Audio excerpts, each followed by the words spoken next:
Sexy read A, sexy, and B, a rapper. Yeah, it's red though, right? Can you name one song she's rapped? Is it just because her hair's red? I don't understand. You know she rolls around with like a big stack of like hundreds in her, and that's her thing. That's like she goes to public outings with like bands, as they're so-called. Bands. Yeah. Racks on racks. Racks on racks. Yeah. Right. She goes out with racks in her hand. That's like a target. Now everyone knows every time you go out, that girl's got racks on racks and bands and all the above. I don't get that. You know she's not going to last, right? Like she can't, right? No. It's impossible. It's impossible. Well, once upon a time, not long ago, this was the #1 financial literacy podcast in the world. And now we talk about obscure rappers. Yeah.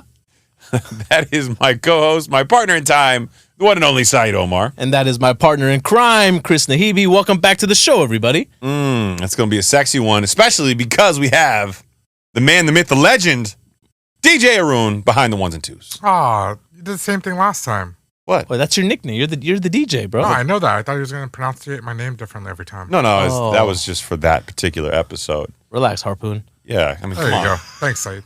Jesus, baboon. Got you.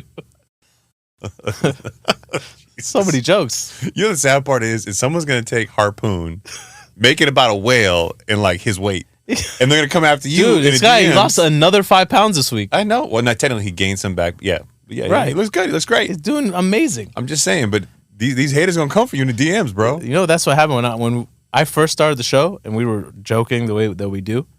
Some of the listeners got real comfortable and started coming at me in my DMs with the same jokes. I'm like, wait a minute. Hold on. We're not that close. God bless each and every damn one of you guys. Taking shots at Saied in the DMs. Yeah. Sending me screenshots afterward. I'm playing along too because I got to lean into it. Ha, ha, ha. So funny. Well, so we got a packed show tonight. Consumer price indices, CPI is out. And it is Coco Sexy. PPI is out. And it is also, how would I say, going the wrong way. Yeah. Not what the Fed is looking for. So just for everyone out there, we'll dive into the numbers, but give you an overall picture of what it all means. My favorite page, the Kobayashi letter, my new favorite page on Twitter, put out some interesting facts here I thought worth sharing. And I'll point out, I went down the rabbit hole on Twitter earlier last night and earlier today, and there's a lot of people talking trash on a couple of the companies that I'm associated with. So, oh, really? I just want y'all to know that I seen shit. Oh, we're gonna get into it? No. It's just trolls, and it's funny because one of them literally describes himself as a troll. But it's always weird to Google yourself or a company and find out what other people are looking at. Oh, okay. Like so SEO, the way this works is you go to Google, right? And if there's two things that come up associated with like your name, for example, those are common searched words with your name. Got it. My 2 most common search words are my name podcast. Wow. Makes sense, okay. Right? My name parents. And for any of y'all listening thinking that I came from money, no. Yeah, is that what you're trying to figure out? Yeah, no. Absolutely not. How does SEO work exactly? I never fully understand Odun. Maybe that's something for Odun to dive into. The marketing guy. Hey, Harpoon. Yes, sir. Explain to me, help me understand what SEO is and how it functions and how it could benefit everybody. Well, it just basically depends on your website that you have, keywords on there. The more people search a certain page or a certain keyword. So, for example, Chris Nahibi, on the Higher Standard podcast website, the more people search him, the more that page or podcast website will show up. And the more they click on it, the higher the algorithm will push it up. So that's basically the 101 of how it works. The more you search a certain keyword, the more you click on the page, the more Google says, oh, this is relevant. Let's move it up. So yeah, those are the 2 most relevant things, it looks like, with my name. So got it. We're also going to talk a little about the dollar and how the PPI data that came out and the dovish Fed is impacting it. We'll move on from that to incomes falling in 17 states. Ouch. Talk about the housing market. A lot of bubble talk these days. Pop goes the weasel because the weasel goes pop, everybody. You're feeling frisky today, aren't you? I mean, it's not 9 p.m. So I know. That's a good start. I've got another Kobayashi letter detail to go over. It's about auto loan interest rates. We're going to talk a little bit about our 77-year-old widow. We have to make sure we get into this because we teased it on the last one. We teased it away, and we don't want to be the guys who tease and don't provide. Right. You must tease and then provide. Right. Come through. Yes. Yeah, promise. And then we'll talk a little bit about a little thing going on in the news. What is it? What's going around these days? What's trending? You know, I've heard some things, and I think there might be a small trial going on involving FTX and Sam Bankman-Fried. No. And Carolyn Ellison, his ex What lover? What do you call that? I'm not really sure what the nature of the relationship was, but his ex, or whatever the hell she was, has got some interesting things to say. So much so, we're probably going to tease a little bit on this episode, and we'll probably jump into a full down and dirty, nasty, X-rated, parental discretion advised. There's no way we can't not get into it. We got to do that. It has to, yeah. So do you want to kick us off with a little bit of CPI from CNBC? Consumer prices rose 0.4% in September, more than expected. More than expected, yeah. Core CPI increased 0.3% on the month and 4.1% on a 12-month basis. So the reason why this report is so important because it's the last inflation report that the Fed's going to receive before their next meeting, which is in about 2.5 weeks, October 31st and November 1st. And we know that the Fed continues to say they're data dependent, which, okay, as of right now, the Chicago Mercantile Exchange, right, the exchange that predicts what's going to happen with the Fed funds future rate, right? They're projecting right now 87% chance of no rate increase. And Bloomberg World Interest Rate Probability, as of earlier today, is about the same. About the same. So most likely not going to happen. Now, we know that 12 of the FOMC members, which is the majority, predicted one more rate increase by the end of the year. Or they foresee it happening. Okay? So that would mean that the meeting in December will likely be potentially another rate increase. But the Fed all along has said that we're data dependent. Well, my brother, the data that's come out recently would signal that a rate increase would be required now. Between the jobs report that came out, that they heavily look at. So all I'm saying is what this is showcasing is it's not data dependent. It's predetermined. Well, I would say they're not dependent on the data they were pointing to originally, but I'll give the Fed a little bit of credence. Okay. There are some Fed presidents that have come out a lot more dovish since all of the Treasury started to rise. One of them being Neil Kashkari. Neil Kashkari recognized Jesus. Honestly, he decided to join the A-team. Yeah, he was like, fuck, I am wrong. Saied and Chris are right. And Haroon, come on, he's part of the team. Why'd you bench him? I'm going to be honest. We've asked him to speak up a little bit, and I'm not getting it. See, here's the thing. I knew what SEO was, but I wanted to get him some action because I want to eventually get him here on the seat one episode. While you're sitting in it. In your lap? On my lap. He did point to his lap. Yeah, he did. Right here. Right here. Wow, he put some sauce on the end of the here, too. Well, Haroon, if you're okay sitting in the seat and it's rated... But you can sit on this table right here in between us. We can both rub each thigh. Is that where we're going to have the guests sit? Have Larry come back and have him sit in the middle? No, sorry. Some invitations don't come around a second time. Oh, wow. It's salty, huh? A little bit. And that's why you were salty in the last podcast. I was? The Salt Bay. Oh, I Yeah. was Salt Bay a little bit. Dropped that in there. You did drop that. Well, PPI looks just as ugly as CPI. And to Said's point, September PPI inflation unexpectedly rises to 2.2%, above expectations of 1.6%. This, according to the Kobayashi letter, the Twitter, now X page, which will be linked in the show notes. Core PPI inflation rose to 2.7%, above expectations of a whopping 2.3%. Yeah. This is the first jump in core PPI since April of 2022. Wow. Yeah. So what we know about PPI is that it's a precursor for the next CPI report, right? Because this is the price for wholesalers, right? And to your point, PPI is now up 3 consecutive months, which should have alluded to us last month that CPI this month would be up. So, Odin, could you do me a favor, please? I put in our show notes a chart of CPI. If you could pull that up, there's two. Right, the first one on top first. This is the headline figure. Okay. So this includes food and energy. if you put it on the screen, please.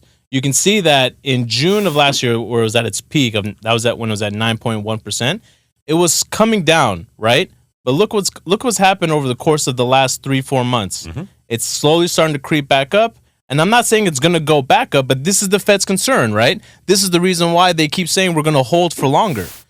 And it's also the reason why we told people that in order for us to hit the target of 2 to 3% rate, rent and rent equivalent need to go down. Right. And they did come down this last month very slightly. It went from 7.3% last month to 7.2% this month. Now, this takes a long time. And we know this takes a long time because it operates off of existing contracts. The highest contributor to inflation CPI as of right now? Yeah. Rent. Yeah, rent, exactly. So, but if you take a look at this, we know that the Fed doesn't like to look at the headline inflation figure. They actually look at core inflation, which strips out food and energy. So, if you could pull up that next one, please, the one right beneath it. So, this one on a definitely still on a downward trend. It's a little bit more of a gradual process, right? But still headed in the right direction. So, this one came down from last month. So, that's positive sign for the Fed. So, something that they could work. Yeah. This was a topic of my conversation. Oh, okay. And I was talking to a couple of bankers that I know pretty well that follow the same results that we do. And they were like, look, we're not worried that the Fed's going to move because we can see that the core price index, core inflation is still heading down. And we knew that CPI, because the PPI print the last 3 months, because you knew what oil prices were going to look like, they knew CPI was going to inch up slightly. So they feel like the Fed is going to be happy with core inflation. Yeah, so core inflation is going to continue to look better. The headline figure, though, is actually not going to look so sexy in the upcoming months because the real benefit that the headline figure had been receiving over the course of the last couple months has been through energy. Okay, and with oil prices going up now, they're not going to get that same benefit anymore.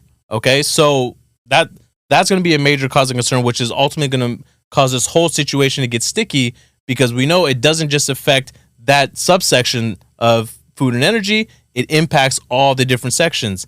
Now, the key component of the report that I thought was that's really important, and not just to us, but the Fed, is services inflation. That only ticked down a little bit, and that's the part that the Fed is most concerned about. They're concerned about unemployment figures. They're concerned about wage growth, and they want to make sure that stays stagnant, if at all, or to hopefully come down, because that will ultimately help them get to their target range of 2%.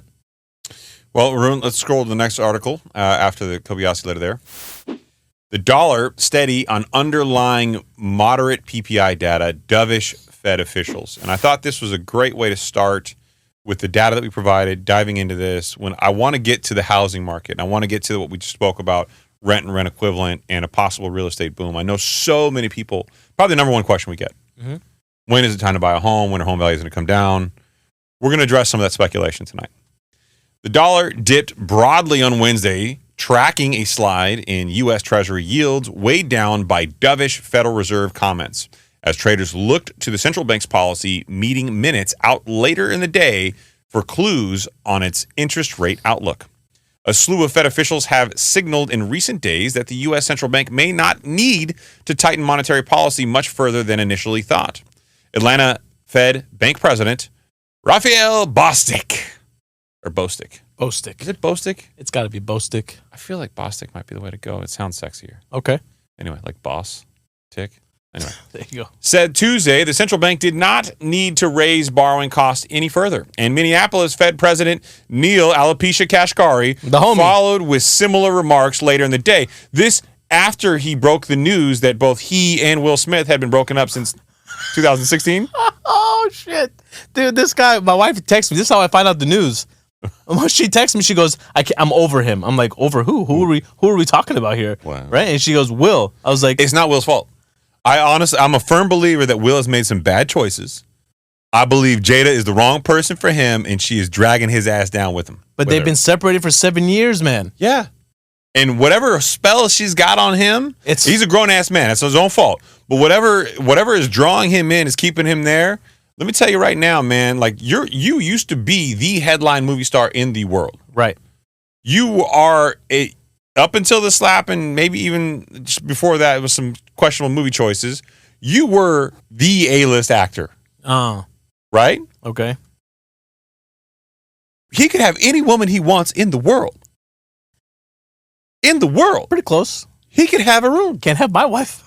Well, I mean, we're going to blows, bro. Let's be classy. Okay. Any single woman, there you go. That found him attractive, he could probably land. All right. That being said, this whole thing is weird. Yeah, it's very, very odd, and because look, the image that was kind of being painted for him and his family kind of felt like, okay, there's this progressive family that they work out their problems, they air in front of everyone. I don't know. He looked like such a family man. That was part of his image, right? But then for 7 years, you've kept the fact that you were separated. So why? It makes why you not think tell everybody? You want to put some tinfoil hats on? Oh, I've heard a lot about the conspiracies. No, not just his conspiracies, but like there's now conspiracy theories coming out over like a lot of Hollywood. Oh, do tell. Share. Okay, so tinfoil hats are on, right? Haroon, you're supposed to be pop culture, just for the record. He's doing your job now. No. So you hear the Taylor Swift controversies, right? You hear about this? So in the past, apparently what used to happen is if you... No, I heard about all this. Man, I thought you were talking about with Will? With Will. No, I'm just saying it's not that far-fetched to believe that, okay, someone like Will would cover this up, him being separated, because this is a very common thing in Hollywood now. No, share the Taylor Swift. Yeah, Taylor Swift thing. So basically, when you used to search Taylor Swift and jet or jets, it came up with her flying a private jet all around the world and being a massive hypocrite for environmental purposes. Right, because the ongoing theme is, celebrities need to attach themselves to some type of cause, right? And the easiest low-hanging fruit one is, climate change, right? And, Leonardo DiCaprio gets blasted for the same thing, and now it's like Taylor Swift, right? Well, the ongoing theme is, did you only date Kelsey so that now, because he was playing the Jets, if you were to Google Taylor Swift jet, her picture pops up at the Jets game? Mm-hmm. So not her flying a private jet around the world. Right, not her flying. So now it's like, let's see how long y'all keep dating. Which ties back into the SEO from earlier in the show. Right. Basically, they manipulated SEO by putting enough content and media in the algorithms. The algorithm picks that up and ignores all the environmental stuff. Right. Yeah. Man. So there have been similar theories about Will Smith, that he's a swinger, that they're both swingers, that he's into men, that there's all sorts of reasons. They have an open relationship. They have an open relationship. There's been all sorts of these theories over the years. And honestly, the more and more detail comes out, the more and more you're like, maybe one of these is true, because why else, if not for Hollywood and your public image, would you not tell anybody you separated from your wife 7 years ago? And do they still live together? I don't know. That's the problem. I don't know. Like, y'all can afford to move out. But then I just feel bad. I always eventually focus on the kids. I'm like, man, you guys are living this lie in front of the kids. How do you justify this to your kids? Like, I don't know his kids, but I would say they seem well enough, right? I mean, we don't know. Come on, man. Jaden's got a music career, although his acting career didn't do so well. I mean, just because you have a career doesn't Willow's talented as shit. You've seen her at concerts? But just because you have a career doesn't mean you're mentally stable. Yeah, I mean, look no further than Robin Williams. Bro, that's too close to home. I know, man. it hurts. It hurts every time you think about it. Every time I think about that guy, his death, I get sad. You know what I mean? I don't want one. How are we going to segue off that? Bring back Robin Why'd Williams. I do that? Why'd I do that right now? Fuck the whole show up. Oh, God damn. I went from Neil Alopecia Kashgari to Robin Williams' death. Now we all sad and shit. Haroon, you got anything sexy to say? Give me something positive, please. No, man. Fuck. Robin Williams hit me hard. Genie, right? Hook. What's your favorite Robin Williams movie? Go. Hook. Hook was it when I was a kid. Mrs. Doubtfire was it for a little bit of time just because it was whimsical. Long period of time for me. But Hook is hard to ignore. Hook was the real Peter Pan. Everything else has come out since then. I mean, come on. How you going to do Rufio like that? Ooh. Yeah. Rufio! And then his whole acting career died afterward. Now he What about the movie he did with Matt Damon? Oh, Good Will Hunting. Good Will Hunting. That was a great movie too. It was a great movie. It was emotional. I think when it came out, though, I was too young to appreciate. I'm old enough now, obviously. Patch Adams, I wasn't a huge fan of it. It got me crying like a little girl. Oh yeah. But I didn't think it was his best work. Mm. Yeah, I thought his best work was him in comedy form. Yeah. Flubber. Flubber. I think the show little green things you put on your shoes. You just bounce everywhere. Yeah. Yeah. Oh man. All right. Okay. Let's get back on track. Jesus Now that it's Christ. off the Everybody's- rails. Yeah, way off the rails.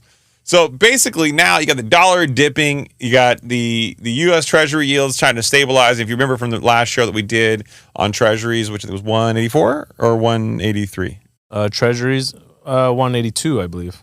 Okay, well, 2 episodes ago. Yeah. it's a whole episode on Treasuries. Effectively, we talked a lot about how the Treasuries tend to spike up and they tend to settle down afterwards. So they spiked up almost to 5%. Now they're down to about 4.7%. The 10-year, that is. So that's all kind of freaking the Fed out. And now you got two of the most hawkish getting Fed presidents getting somewhat dovish and being very laissez-faire about their remarks from previous minutes. So let's go down to the next article, Haroon. Right. So, but when the reason why this was kind of an issue, right? The dollar dipping. Typically, what happens during a quantitative tightening process, right, is when there's less supply of the U.S. dollar, the value is not supposed to stay up or go up. That's technically what's supposed to happen. For it to dip, it's actually working in the opposite direction. There's a lot of things that are working in opposite directions right now, and I think that there's an underlying consumer sentiment here. So if you're one of the listeners that go to the show and go, okay, Chris, Saied, Haroon, it's all well and good. Thanks for the mechanisms behind things, but my fucking life is getting real tight. Yeah. Financially, shit's getting a lot more complicated. I'm having to choose things. I got to pay student loans again. My lifestyle's in all sorts of a frustrating position financially. Am I alone? And the answer is no. As a matter of fact, according to this article from CNBC CBS News, I'm so used to quoting CNBC and everything. Incomes are falling in 17 states. Here's where Americans are falling furthest behind. Bear with me while I read this one. I think it'll be worth the read. Americans are feeling gloomy about the economy. I'm just watching you drink your beverage. I thought you were waiting for him to say something. I was like, no, it was very commercial, like the way you just tipped it back. It was very Coke Zero. Yeah, you got into it. Sponsored by? All the aspartame. You have peptides in that from Transcend, right? Okay. Exactly. With more than half the respondents to a recent CBS News poll saying they're struggling to pay the bills. The reasons for that pessimism are clear. Not only has inflation chewed into their paycheck, but many people are also earning less, with census data showing that median household incomes dropped in one third of the U.S. states last year. So not only is inflation biting into to how much they can actually buy, their buying power, but they're physically making less. And some of this I will attribute to working from home, people moving to different states and choosing to take a little bit less pay, but having a little bit more flexibility because inflation wasn't so bad. You choose to make a little bit less. Well, now one third of Americans, one third of the states in the United States, Americans make less. So many of those 17 states where the households lost economic ground are clustered in the Midwest and Northeast, including electoral swing states such as Michigan, Ohio, and Pennsylvania, according to recent data from the U.S. Census Bureau. And I'm going to tell you why that's important in a minute. Across 29 states, incomes didn't change enough to be statistically significant, but that, I will point out, is not a good thing either because they didn't change enough to be statistically significant. That means they did not keep up with inflation. They are still net negative when you account for that. Right, and that's something that I was going to get into after this. Well, across 29 states, they weren't statistically. I can't say the word statistically consistent. I can never say that word well. Statistically. It just anyway. While residents in only 5 states saw their incomes improve enough to be measurable, the data shows only 5 states insane, man, had income improve enough to be measurable. Now, walking into an election, knowing that Michigan, Ohio, and Pennsylvania are swing states, you know unequivocally you're gonna hear leading up to November of 24, recession. Bad. Biden administration did this. No, Trump administration did this. You're going to hear the back and forth. You're going to hear about the wars. You're going to hear about the Ukraine situation, Israel, Hamas. You're going to hear about all this stuff, okay? And then to layer all that in, they're going to take advantage of the fact that they know Americans in swing states are hurting financially. And this is going to be all in front of you and all in your face. Good and point. it's something to be cognizant of because when you get your news and your news is combined with some kind of political rhetoric, you got to be very, very careful about what's being spun because sometimes the data is accurate, but it's being spun in a way to get you to vote for a political party. Right. So at last episode, we went over the jobs report and how they added non-farm payrolls added over 336,000 jobs. But deep in that report, also what they get into is the average hourly earnings, if that goes up or down. meaning if people are getting raises or not, right? And that was going up at a rate of 4.2%. Okay. We just went over the CPI inflation report, right? The headline figure was 3.7%, but core inflation was 4.1%. So your average hourly earnings are going up 4.2%, and it's keeping in line with inflation. But for the greater part of this year, it had not been. Remember, inflation was significantly higher, right? So your buying power wasn't there. The fear is what's going to happen, and the New York Fed actually conducted a survey, right? It's called the microeconomic survey that was just released. And basically what it does is they survey people and how they feel what's going to happen over the course of the next 12 months, right? And basically what came out of that was people estimated that they were going to get pay increases of 3%, which is a pretty standard increase, would you say, right? But what they also predicted was that inflation was going to stay up at around 5%. So what does that mean? You're not going to be earning enough to keep up with inflation. You're losing buying power. So that's the scary part with inflation, that you ultimately need earnings to go up. And within a recession around the corner, and you already know that the Fed's unemployment target rate for next year, forget this year. At the end of this year, they're predicting 4.1%, right? A couple more 100,000 jobs that'll be gone by the end of the year. But by the end of next year, they predict for it to be higher, right? It'll be 4.7%. And we have routinely said on the show that unemployment peaks after a recession has been declared over. So what does that mean? That your buying power is going to continue to go down, and it's not going to be a concern. So the important thing for everybody right now is to, learn this, prepare yourself as best you can so that you're ready for that. And I will point out, I am still steadfast on our original prediction that the National Bureau of Economic Research will come out and they'll look at the January 1st of 2022 through June 30th of 2022 and say that we had 2 consecutive quarters of negative GDP growth. And they're going to say that we had a prolonged recession, which started in January 1 of 2022. And I think if you've seen any of the charts that we've presented on the show, if you're not following us on YouTube, you owe yourself that courtesy to get the visual along with the sexy sounds. How do they do that? Audio. How do they do that? You go to YouTube, type in the Higher Standard Podcast, or you can go to any one of our social channels, and there's a link there to it. Then you hit the subscribe button, slap the shit out of that bell, get your notifications on, and then you make friendly, sexy comments to us. Yeah. But you also get the added benefit of getting a visual stimulus. Not that we are attractive, because we're not. That's the reason why we wear nice shoes. Yeah, one of us anyway. These shoes are all torn up. But you get things like the charts. And the charts that we've shown on many, many, many shows show usually statistical lines going up and down. See, I struggle with that word every time. But you typically get recessionary economies expressed as gray areas on these charts, right? And I would say some recessions are wider gray areas because they lasted longer. I truly believe the one that we're in now that is yet to be declared, granted, I understand, and I know that you've heard a lot in the news from sources saying, hey, we're going to hit a recession by 24, we're going to hit a recession this year. They're all speculating. The National Bureau of Economic Research, I truly believe, will come out and say January 1, 2022, we've been in a recession. This is going to be one of the longer, wider recessions that we've experienced in probably modern history. Right. So that's my speculation. You're 100% right with that. And something that I think it's lost on a lot of people that aren't into this space like we are, where we're constantly reading articles not only for the show but for work, is that when the Fed does in fact raise interest rates, what are they trying to accomplish? They're trying to slow down the economy. They are attempting to slow down the economy. Yeah. That is their goal at the end of the day. The natural and probable consequence of them doing that is typically a recession. Yes. And typically lower home values, lower stock market values. And keep in mind, we still have not heard from them that they are done raising rates. Yeah. That has not been declared yet. So everyone's still waiting on that. Well, and they're also waiting on home prices.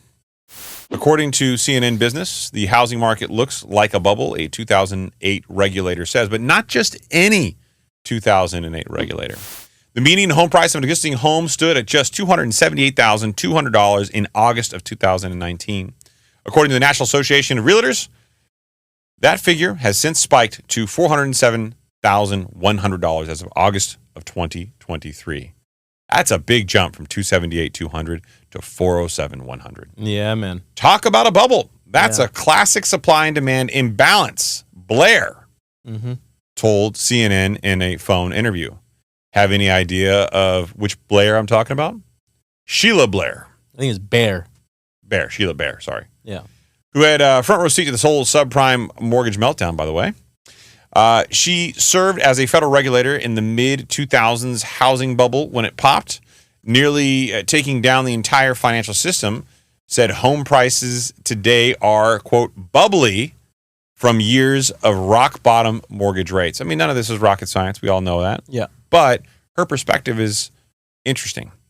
The good news is that Bear does not see a repeat of the busting of the mid-2000 housing bubble, which set the stage for the Great Recession. That's in part because a typical homeowner today has more equity in their homes than a homeowner during that time. Only 1.1 million homes, or 2% of all mortgage properties, owed more on their mortgages than their home was worth in September, according to CoreLogic.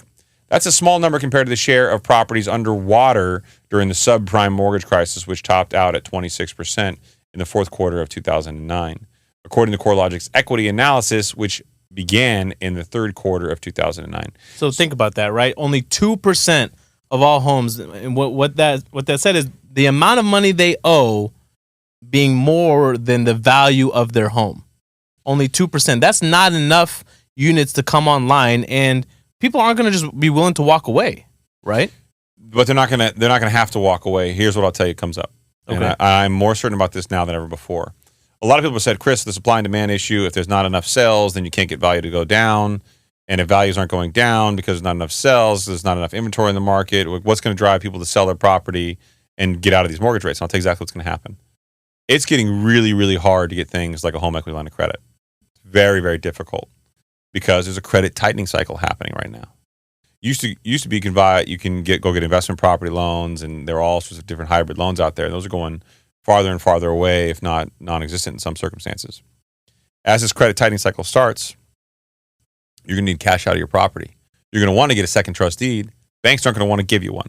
So let me ask you a question real quick, just to backtrack on that. So we know that credit tightening has begun for banks, right? And it's becoming more and more difficult to get one of those home equity lines of credit to maybe tap into your equity to pay off some of your debts. Because most people want to keep their first trust deed, their first loan, at a low interest rate, call it sub 4%. Right. And they're like, okay, well, I'll get a home equity line of credit and I'll use that because I've got this historic high household payments. I've got this historic high auto loans, and we'll get into auto loans later on. I've got, all this debt that I'm being, surrounded by, and I was counting on my student loans being completely forgiven, and they're not. And now I'm in a situation where I need to tap something for money. My savings has been depleted because I've got all this debt. Right. Where do I go? The one place that all Americans apparently can go, if you listen to Ms. Bear here, and that's the equity in their home. Right. And that's what the CEO of Apollo said, that people are going to be tapping into their equity. So what is something that the banks are doing? What are some of the guidelines you think that they're doing to make it harder? Are they just saying we're not taking applications right now? Or is it that, no, the qualifying process is even more strict? So it's a twofold effect. Part number one is simple. We talked about it already. If people have more debt and their incomes have not grown with inflation, that means their debt to income ratio is getting higher in the debt side and lower on the income side, which means it's just in and of itself going to be harder for you to qualify for loans because your cash flow is more constrained. You've just got more debt. Okay. The second part about it is the banks are going to start making their requirements a little bit more strict. They're going to say, hey, I need to see proof of this and proof of that. I need to see extra income. And one of the things, it's a classic and old cliche rule in banking, is when you need a loan, you can't get one. And when you don't need one, you can get one. Right. And the sad part is there's some truth in that to qualify for a loan, you need to have a good financial position. And if you're in a good financial position, a lot of people would say, well, I don't need a loan then. Right. That's the whole point. So without being too technical, what I'll say is this: banks are going to make their requirements for debt to income a little bit more strict. They're going to make the requirements for extra liquidity on hand a little more strict. They're going to keep their loan to value, their maximum amount they'll give you in leverage on your property, a little bit lower so that they have more cushion in the event that values do go down. And all those things mean it's going to be very, very difficult to get a home equity line of credit because now you got to qualify with all these factors in place. But everybody wants to keep their low first trustee loan, right? Well, what if like what happened during the Great Recession happens now, where you just can't get a home equity line of credit anymore? Or what if the interest rate on that's like 20%? People are going to start having to refinance their first. But when you refinance your first and you're doubling, if not more than doubling your interest rate, can you still qualify for that property? Probably not. Probably not. Then you go, okay, well, I can't get a home equity line of credit. And even if I do, I'm not going to qualify for it. I can't qualify to refinance my property. There's only one option left, and that's to sell. Yep. And that's how the market turns. Whenever it does. It's impossible to predict. That is the $1 million question, right? When it in fact is going to happen. But it eventually will. I think a correction of, we still, even though it did already at one point in time correct 10 to 15%, I think it corrected up to 11 to 12%, but it has since picked back up. I do think that it does correct itself again to another 10 to 15%. You want to, how do I phrase this without committing us to something? I would like to give you a hypothetical scenario that we can all be vigilant of. All right. And if you see this happening, I will say the probability is very high that you're going to see the scenario I laid out with homes happen very quickly thereafter. Okay. The stock market. If the stock market dives 10 to 15%, heading towards a 20% correction territory, which our boy Jamie Dimon said was going to happen. And I truly believe you got an earnings recession coming. When that happens, now people are going to be freaked out because their 401ks are going to go down. Anybody who had money in the market, and we know the majority of Americans do not have money in the market, that's going to be the catalyst for the last possible thing that people can tap into besides their equity. That's when home values start getting dinged as people try to sell off. And the people who act first to try to sell their property are probably going to get treated the best because guess what? You take a small price deduction to motivate somebody to come buy your house. But that's where it starts. It's where it starts. Right. And then now you got to compete with somebody else to get a deduction. You take a little farther deduction, and then it winds up being a full-on buyer's market. And it could really bring values down. And I do expect to see values come down. I'm not as dovish as some of this analysis from Bear suggested that we wouldn't see the same type of correction. I don't know that we'll see a huge housing foreclosure situation, but I do think you're going to see a volume of supply in the market pick up pretty significantly. Yeah, because what happened in 2008, right? 2.9 million homes came online. Yeah. Right? So many people were defaulting at that point. So it would take something astronomical that we haven't been able to see, right? That would be the catalyst to this for something like that to happen. Like unemployment, because we know that the lag effects truly haven't shown themselves yet, right? So far with the rising of interest rates, it initially hurt the financial system. It affected, the tech sector, right? We saw those layoffs, but it takes time for it to work itself through into all the different sectors. Yeah, it really does. And it's I look at this as a rolling recession still. I think that was one of the things we talked about a while back. I think that's what we're in. I think that's what we've been in for a long time, and it's going to continue to roll. I don't think it's going to have one big, widely understood recession. I think it's just going to impact different sectors until we either have a full-blown, visible recession, or that's just the way it's going to be. And they're both cases, they're still recession. And that's why you see the unemployment rate being projected at 4.7% by the end of next year, where currently it's only sitting at 3.8%. Right. So, and I know you're thinking, okay, well, Chris, this is just, Selma's conversation, and maybe she's jaded from the Great Recession. There's a lot of people out there who are broken clocks. They're right twice a day, Peter Schiff being one of them. Well, Goldman Sachs, according to Insider, says home prices are now more unaffordable for the average buyer than they were during the 2008 housing bubble. Here are two things they say would have to happen for home prices to crash. Crash. It's a hypothetical. Yeah. So, according to a new analysis from Goldman Sachs, current housing costs include home values and mortgage rates are even more detached from income levels than they ever were from 2004 to 2008, meaning affordability, if you read between the lines, when the U.S. housing prices surged before ultimately collapsing by more than 25%. And again, a crash is defined as anything with a change greater than or equal to 20%. Right. Affordability for the incremental buyer is worse than it was at the peak in 2006 before the crash, says Lofty Karai, Goldman's chief credit strategist, in a note to clients on Tuesday. The bank defines an affordable price as what would equate to a buyer spending 25% of their monthly income on a 30-year mortgage payment after a 15% initial down payment. So a pretty fair approximation of affordability. And I have a breakdown here for you after you finish reading this. There's a chart which we can share, but I think we'll go to Said's breakdown below. It shows that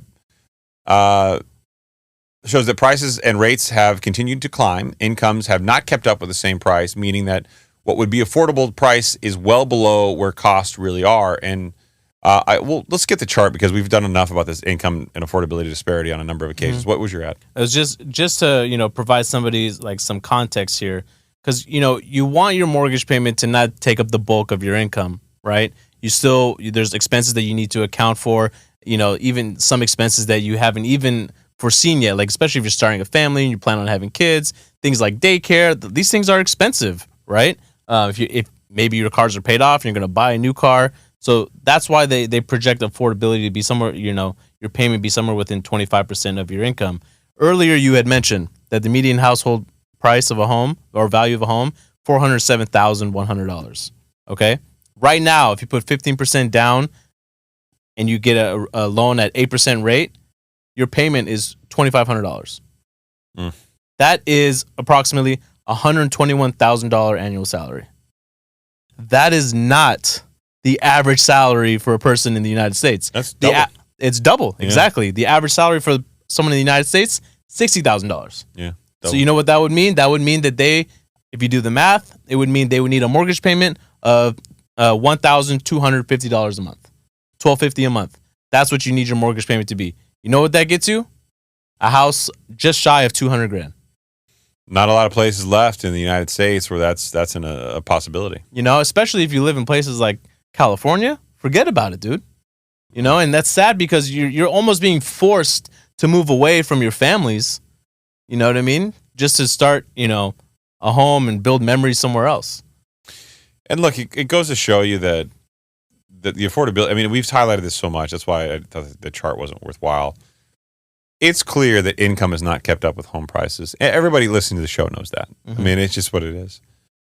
But we put so much weight into what we hear economists say. We put so much weight into what some of these articles say.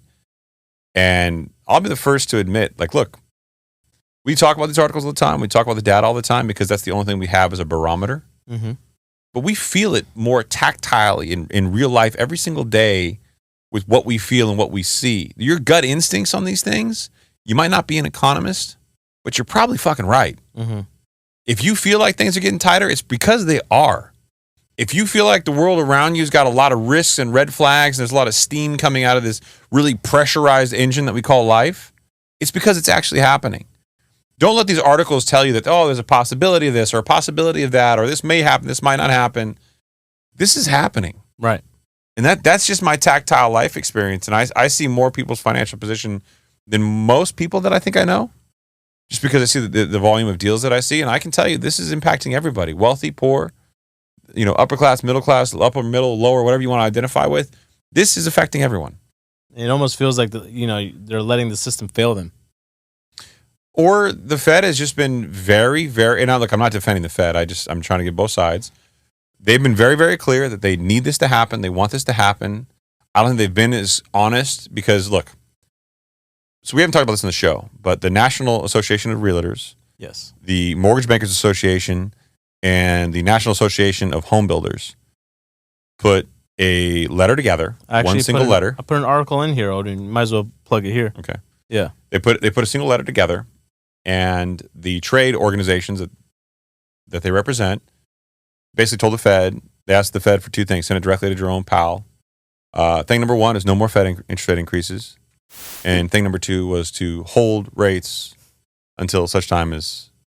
But why? I thought values were going up. Value stabilized. Yeah, I mean, these are the same groups who, vis-a-vis their economists and chief economists, were telling people, and their trade, everybody in their trade, and you were seeing this regurgitated on social media, regurgitated on the internet, you were seeing paid articles, and this is where people don't understand the magnitude of the lobbying power of these groups that they have, right? It's as simple as if I'm the National Association of Realtors, which arguably, and again, I'm a realtor, one of the most corrupt, self-interested organizations in fucking history. Okay, I'm just going to call it what it is. All right, they make some really questionable choices, and their motivation is clear. They want to keep their commissions up on homes that values are going up on. So all of the rhetoric they put out is spun on that, and not all of it is direct. It's not as simple as, hey, we think this based on our data. It's, oh, by the way, let's push our data out there and have Business Insider or CNBC or somebody else pick it up and run an article based on what we think as a trade organization. And you go, oh, this is a non-biased article, and you have no idea the whole time it's really bent towards benefiting the people of their trade. Not to mention these groups go out to D.C. and they lobby. These same three organizations, the Mortgage Bankers Association, National Association of Realtors, National Association of Home Builders, they get paid on the selling of homes. And the higher the homes are in their value, the more they get paid. A loan officer really doesn't care whether you buy up or buy down your rate. They might get a rebate or something like that on the interest rate portion of it. But generally speaking, they're getting paid a percentage based on your loan amount, which is higher if you have a higher property value. Right. Realtors, same thing, 2-3% per side, based on the value of the property. Home builders, you get paid on the value of the property. The benefit to all three of these organizations is the values stay high. So, of course, everything they pitch, number one, what do? You do damage control. You convince all the people in your trade group who pay you dues that values are going to go up, things are going to be great, everything's going to be Gucci. Get out there, keep your Riz up, Look at you. Do your thing, right? Go off, King. Yeah. And then they all regurgitate, no, you guys don't know what you're talking about. This is just fake news, because that's a big thing, is the news is always fake now, right? So they challenge everybody on social media who disagrees with their trade group, because this economist, Lawrence Yun from the National Association of Realtors, came out and he said this, and he has all this access to all this data. He wouldn't lie to me. I'm part of his trade group. They want you to keep paying your dues. This is a $1 billion thing for them. Okay? So what do? They give you all this gumdrops and lollipops, and then now they're going to pivot and say, hey, Fed, don't do this anymore. You're going to crash home values. Spoiler alert, kids. Guess what? They're trying to crash home values. Guess what Jerome Powell doesn't care about? The opinion of the National Association of Home Builders, the Mortgage Bankers Association, or the NAR. Yeah. I guarantee you he literally felt a great swell of irritation in his stomach when he got the letter. And he was probably very much bothered by it. And the irritable bowel syndrome crept up. Hold on. He got a sweaty brow. And then he went to the bathroom and wiped his ass with it. Do you think Lawrence Yun tried calling him and he didn't? And Jerome Powell got it. He screened. He's not answering. Lawrence Yun looked over at someone at the National Association of Home Builders. Hey, you try calling him. And then he tries. He's man, he's not answering my calls either. Yeah. It's fuck, we got to write him a letter. Dude, it would have been great if they just took a picture of it and posted on Insta. Yeah. Yeah. Instagram. Oh, their new Instagram. Yeah. LOL.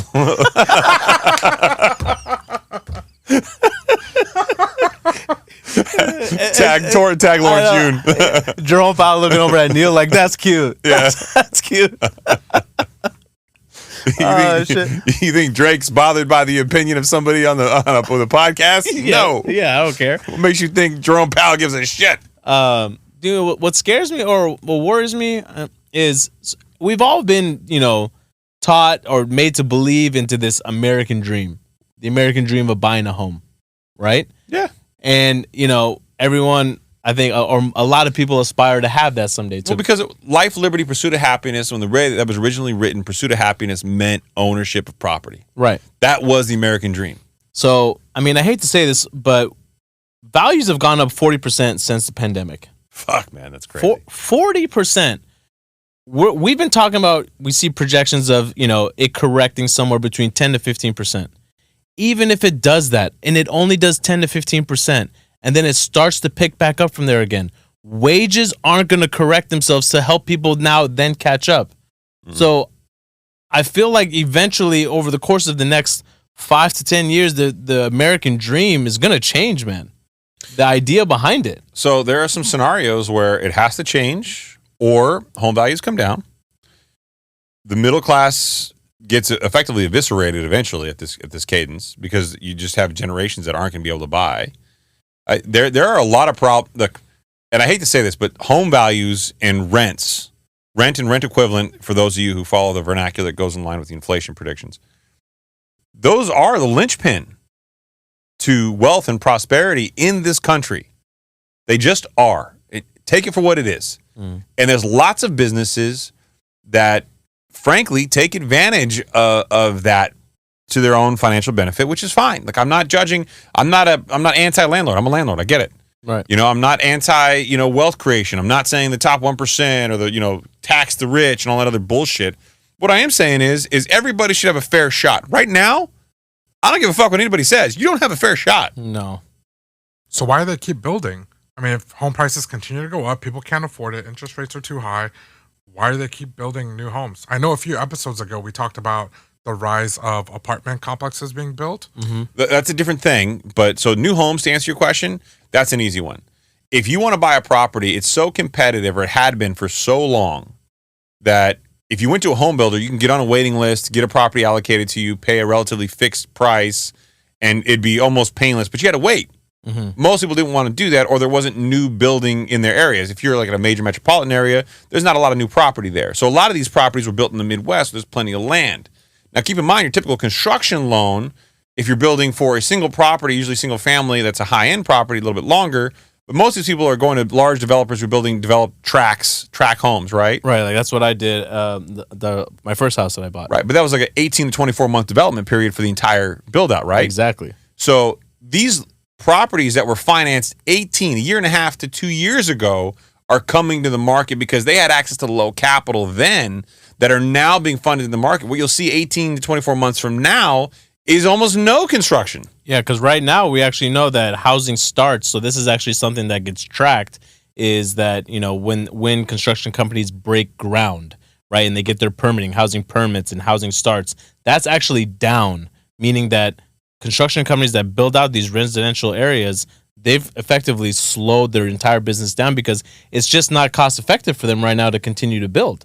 Exactly. So therein lies part of the problem. Now, speaking on the apartment side, people are still renting because they can't buy.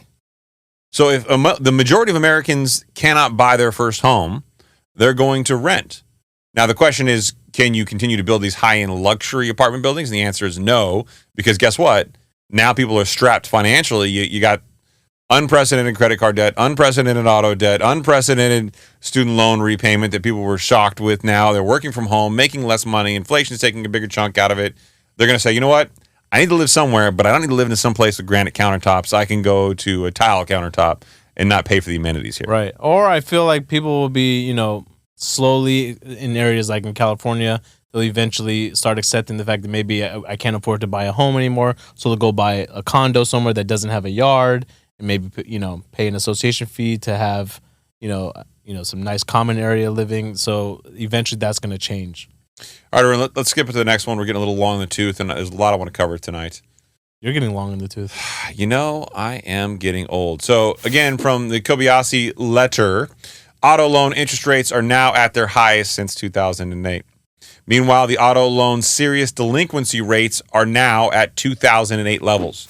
Not approaching, they are currently at 2008 levels. I put a chart in there too, so if you want to pull it up after this, Odin. The average interest rate on a new car loan has nearly doubled in just over 1 year. The median payment on a new car just hit a record $740 a month. The median, $740 a month. That's wild. As rates continue to rise, expect auto loan delinquency rates to follow. Simply buying a car has never been more expensive than it is right now. So, and if you look at this chart, it's pretty fucking clear. Jesus, man, that you are at 2008 levels and approaching higher than 2008 levels on auto debt. Now look at this chart that I also pulled in. This is from the New York Fed Consumer Credit Panel, also and from Equifax. You got your auto loans and your credit card delinquencies. Look, spiking back up again, approaching that 2008 level, and your mortgages are on a slight incline. And student loan payments, well, they haven't necessarily kicked in, but that will. Because they haven't been paying them. They haven't been paying them. Under forbearance. There's this chart's a liar, goddammit. There's 40 million student loan payments that are coming back online. Yeah. 20 million of them have not been making payments over the last 3 years. Yeah. 20 million. Half. Yeah. Guess what's going to happen? There's going to be some delinquencies. There's going to be a problem. Yeah. Yeah. I expect it to be a big problem. You'll see more about that, and it takes about a quarter. So first payment was due in October, so October, November, December. So you'll hear more about it in January. Yeah, Q1 of next year. Yeah, January. All right, so Been dying to get to this, how this 77-year-old widow lost $661,000 in a common text scam. I realized I had been defrauded of everything. God, Marjorie. Marjorie Bloom, a retired civil servant, was the victim of a tech support scam in 2021. Criminals used cryptocurrency to carry out the fraud. And before you say, oh, shit, the crypto, she should have known better, the fucking crypto, there's a big disconnect in the first part of the sentence, the tech support scam. It used to be a Nigerian prince would email you, or you'd get some weird text message. Even now, you're getting weird-ass WhatsApp messages unless you're in sex talk, and that's just standard for you. Most of us are not trying to buy luxury goods, but you might be getting some of those. Yeah. The scams are coming all out of the woodwork, and that happens during economies like this. That's a very common thing. When times get financially tough, people do desperate shit. So Bloom, now 77, lost her life savings of $661,000 because somebody physically called her in a scam. Now, I've seen, because on the banking side, we see this from the fraud detection, and we see how some of the scams work. This scam is shocking because people will call you with some of your information because they've stolen some of your information they would usually normally use to steal your identity, and they use it back to you to earn your trust, and then ultimately scam you. It's compelling. It's really, really sad, man. So, did you read the article? I did read the article. You want to give me the highlight reel? No, I mean, what I really wanted to do is dive into how can we help people prevent this from happening to not just them. Maybe some of our listeners are a little bit more aware, a little bit more cautious, but we all got family members, man. You know, and sometimes our family members take action without letting us know. You know, okay. So the important thing here is to raise awareness to help people understand what are some preventative measures they can take to make sure this doesn't happen. Let me get into some facts, and then we'll go from there. So Americans 60 and older lost a combined $3.1 billion of cyber fraud in 2022, an 84% increase from just 2021, according to the FBI. Losses have jumped ninefold in just 5 years, from $342 million in 2017, FBI data shows. That's insane, man. It is insane. $342 million to $3.1 billion. Because fraud statistics are based solely on reported incidents, the true scope is likely to be far greater. People are probably so embarrassed, man. Yeah. That's fucking sad. So let me give you some highlight reel good points to think about in the event that you feel unsafe or you just want to have good practices. Mm-hmm. If somebody ever calls you from a financial institution and they want to talk to you about anything besides just general information, always get their callback number and call them back. And if they cannot receive an incoming call to them, hang up the phone. I would take it a step further. These people are savvy. They probably know what type of monthly services you're receiving. Oh, you got pest control? I saw, you know what I mean? I'll act like I'm from pest control. They'll try to gain account information from you there. You don't tell them anything. That's personal information unless you hang up the phone and you call them back. And it is not uncommon, you've all seen this in experiences and probably don't know this, to get calls from numbers that look like they're from your area code or look like they're from some number. It's very easy. There's actually a device these scammers have. They can type in whatever number they want you to see when they call you. Mm-hmm. So just because you're seeing a number you cannot rely on caller ID. You've got to hang up the phone and call them back at that number. And they cannot take over someone else's telephone number, generally speaking. Yeah. But before you call them back at that number, you should go to the website and verify that number is, in fact, associated with the company that's allegedly purporting to call you. I do this no matter what, even if it's the most innocent call ever. Yeah. I say, and I'm very respectful about it. Hey, I appreciate the call. Thank you for letting me know. I'll give you guys a call back in about 5 minutes. Yeah. Another great one is anytime you get any kind of email requesting information, even if it looks legitimate, or from a name you know, look at the email address. So many of our emails will show you a truncated or abbreviated version of the actual email. Like a hyperlink, right? Like a hyperlink of the name. But if you actually look at the email address, not just the abbreviation that you get in your inbox on your phone. If you hover the mouse over it, and it shows you anything besides an email that is recognized by a company, you're getting a scam email. Right. And if I get something like that, I'm never clicking that. I'm just going to go search the website myself. Delete the email. 9 times out of 10, it's not, if it's not worth anything at any point in time, and 9 times out of 10, there's nothing good in that email for you to even look at anyway, delete the email. Yeah. Another thing I'll point to everybody else is I do not click links. I even don't click links in text messages from friends. And the reason why is I don't. Especially for me. Yeah. If I can't see an abbreviations format on Apple, right? That pops up. Somebody sends you a link from like TikTok or Instagram or a news article. There should be a picture and abbreviation, a format that you're used to. If I can't see that on a link, I ain't clicking on shit. Yeah, especially if you're sending me a link with your green bubbles. Get out of here. Yeah, no green Get bubbles. out of here with your green bubbles. If it's an email and it has links in it, just so you know, third-party companies, even if it's just a subscription service that you subscribe to, they can actually tell when your email address opens that email. You got to be careful. Mm-hmm. So if you want somebody who's sending you bullshit emails to know that you looked at it, go ahead and look at it. But guess what? Even if you say don't send a read receipt, whatever, blah, blah, blah, their service providers can tell them that you looked at it. That's just a thing. So you need to be cognizant. I never click on links from emails. If you send me something as a product or service, let's say you want to sell me a backpack, right? I'm going to go directly to your site. I'm going to cut out your entire email campaign because I don't want you to know you converted a sell or have any access, and I don't know if you're associated with the brand. I want to go to the brand's website direct, and I'll cut all that out. Yeah.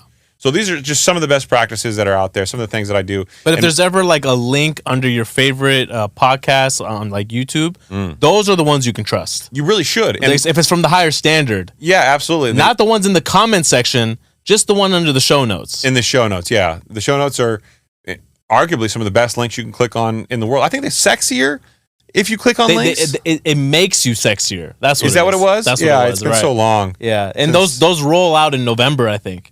Yeah, they do. Yeah. The links. Yeah. And they might take you to some place you can buy peptides. Yeah. Get blood tests. Figure out. Blood work done is so important. Yeah. And you got to know what's going on inside. You know what I mean?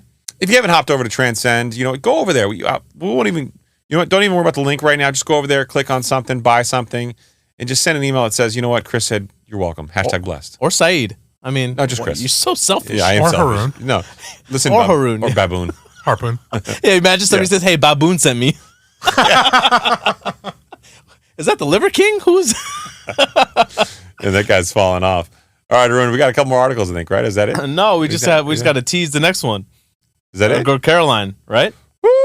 The juice. Dude, can you imagine being on trial for all this kind of fraud? Oh God! And your ex-girlfriend is testifying against you? Yeah, this is TMI. First of all, I don't even want to get into the whole like aesthetics of the idea of these two really fucked up looking humans having sex is a weird thing. But apparently, according to Caroline Ellison, he was very concerned about his image, and at least he acknowledges that he looks fucking weird. At least he knew. Yeah. But he was aware. Yeah. I just see these two getting dressed up in cosplay, and that's the way they did this. This guy, man. So here's the thing. Okay? She's gotten worse. And the court artist who's drawing this shit, like he has no love for these people. Yeah. He has made both of them look like nasty trolls, man. He's like, this is a real smear campaign. The court's artist who did this is like, fuck this bitch, I'm gonna fuck her. Like, whoever it is does not like her very much. These are not flattering images of her. So and him for that matter. It is interesting to see some of the stuff that's come out in this trial. And if you haven't seen the highlight reel, it is shocking that just among some of the top things that I can think of off the top of my head, they tried to manipulate the price of Bitcoin down. Mm-hmm. They were going to sell some. They did. They did. Well, they did. Yeah. Yeah. It's below $20,000 a coin. And we're gonna get into this because this deserves a much lengthier discussion. We're doing a full show on this. That's going to happen. In her testimony, she also said things like they were going to get the Saudi royal family to bail them out. The fuck? Yeah. We need some help. How arrogant are you? This is the same family who arguably killed that journalist, dismembered his body. Yeah, in Turkey, right? Yeah. And dismembered his body, and no one ever heard or saw him from again. And these two jackasses are like, maybe we can get them to loan us some coin. Fuck. You can't make this shit up, man. She also said she had a Google Doc that had a subcategory labeled things. Yeah. Sam is freaking out about. One item was raising from MBS, the Saudi royal family. Right. Somebody had sent me something too. Let's see if I can find this. There was that other guy that was also testifying against him. Right, and how much he knew in Alameda research. Yeah, I think it was the IT guy. Yeah, the IT guy, and they asked him like, how much of this were you aware of? Were you aware of this? And his response, on the stand, I am now. Yeah, Well, I am now. Shit. Yeah. No way. You don't say. They asked him about bankruptcy or like laws or something like that. These guys, both of them, just rolled on their boy. So it is. It makes me question: would you ever roll on me if we ever went down this path? 100% yes. Yeah, well, me too. I'm glad that we're that honest with each other. I would roll on you in a heartbeat. Yeah. No questions asked. Y'all want to know what Saied said in the last episode we couldn't air?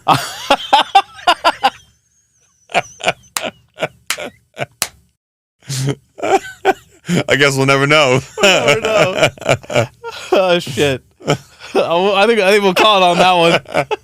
Oh, dude, you got anything? Oh, well, before we go, look, we will do a full breakdown. This trial is too good not to share, especially because Saied hates all the crypto bros. But now they're all I got a lot of love and respect for them. They're really good people. The ones, especially the ones that hurt people. I love those. They're my bros. We got handshakes. Yeah, she's going to jail too. I hope so. Yeah, she's going to jail too. She's probably trying to take a plea, but yeah, she's going to jail. She looks like she's already in jail. Honestly. She already knows. She knows how this ends. Look at that. Yeah. Who got this? Who got their camera in there for that photo? And why is she making that face? She's trying to cover her body up. Is her nose actually crooked? I mean, who told her to wear those glasses? No, she's always worn those glasses. Yeah. Those same glasses. Yeah, she's always had like a Harry Potter vibe going on. Yeah, man. I don't. Yeah. Harry, hello, Harry. Yeah. Yeah. All right. Well, Odin, you got anything for us? That's an episode. Yeah, actually, I did. Remember, we were talking about this before. Oh, that's right. Odin brought this up. So Odin's favorite game to play on long car rides is, what would you do if you won the lottery? That's your favorite game to play? No, that and what is the other one? Drafting like NBA sports, or was it sex talk? Oh yeah, sex talk. So let me be clear here. The lottery in some countries is identified as poor people tax. Some countries. Yeah. And on some podcasts too. Some podcasters believe that the lottery is poor people tax. Hey, this right here. Tickets sold in California wins Powerball jackpot of $1.73 billion. What's a Powerball jackpot? Sorry. Is it like a Powerball jackpot? I know the guy that couldn't read statistically isn't talking shit. I can never statistically. Yeah. I can't ever get past the stats, all the stats and the derivatives and all that stuff. I gotta just use abbreviations. Yeah. Well, and here's the problem. So this jackass won the jackpot of $1.7 billion. How much did they take home, Chris? About $750 million because the state, $756.6 million they took home. That was a grand prize to him because the state took $1 billion. What the fuck kind of it's the lottery. So wait, the money that people spent that was already taxed, that the government got taxed, Yeah, you tax my wages, and then I use those tax wages to buy into the lottery. And now the government gets another $1 billion from that. Cool. And Newsom said, you know what he said? More than half. Newsom said, thank you. Yeah. Appreciate it. Y'all can't eat Skittles no more, motherfucker. Yeah, you can't have that nor Twinkies. Yeah, no Twinkies and no Skittles for you, bitch. Mario Lopez really upset. What Skittles? I don't know, not necessarily about the Skittles, but he's like, come on, Newsom, we got other shit that we need to be taking care of. What's going on here? Facts, no cap. Yeah, factual. Yeah, go off, King. Come on, Mario. Damn, same shit happened last year too. What happened last year? Was it a $2 billion prize? $2 billion. Guy took home $1 billion. Yet somehow they want to keep increasing taxes on us, bro. And that guy he bought a $70-something million home. As he should. And people are like, this motherfucker's gonna go broke tomorrow. He bought like multiple homes. It wasn't just like that one. Honestly, it's a race to see how fast I could go broke. At that point. I'm the kind of asshole that if I ever won some shit like this, well, I would never win because I don't pay poor people tax. But if I did, I wouldn't tell anybody. Like, not a soul. Come on. But I do really obscure, fucked up shit just to fuck with people. Like what? Give me one. Like I would go into a restaurant and just act like an asshole for no other reason than why? Those are hardworking people, bro. No, not to them. To you. Oh, to me? Oh, to the people you go with. No, I would tip the shit out of them. They'd be very well taken care of. You know what? You'd be like, what the fuck is this guy's problem? I'd be like, I'm just happy, bro. I would ask all my friends to go to like a nice restaurant and then have them pick up the bill too. Bro, I don't want to name names. There's a celebrity I went to dinner with once, right? And very friendly, very kind, nice guy. Yeah. Great dinner. Like everything was normal. Mm-hmm. And he goes, man, I don't know how to say this. I forgot my wallet. Oh my God. That's the most annoying thing. So I was like, all right, cool. Like I got you, bro. No worries. Went out to dinner a second time. Stop it. Shit you not. Twice? Same thing. Intentional. It was like rehearsed. And I'm Yeah. like, this motherfucker's an actor. You were adversely selected, my You're friend. an actor. You were acting right now. Yeah, that's got to be so hard for them. If something comes up where they're trying to be sincere and like, oh my God, I'm so sorry. I forgot to call you for, your mother passing. It's like, are you acting right now or are you genuinely sorry? Yeah, I've seen you cry on camera. Yeah, multiple times. Yeah, I know what you can do. You won an award. Yeah, come on, meow. Come on. See, this is Hunger Games. Can't fool me. Come on, Fred Savage, do be better. It was Fred Savage? No. Come on. Wait, is Fred Savage the one from Boy Meets World or is that the other one? Wonder Years. Wonder Years. Yeah, His yeah. brother did Boy Meets World. Ben Savage. Yeah, Ben Savage. Yeah. What a name. Savage? Yeah, I know. You would think the guy would be much more buff, though, right? You got to jump on some Transcend, right? Yeah. Speaking of which, you should jump on some Transcend. Yeah, let's go. We'll talk more about that in the coming weeks. We'll have a special mid-roll show announcement where we talk about all the sexy things that it's done for me. All right. Ready? No. Okay. Haroon, you done? Yes, sir.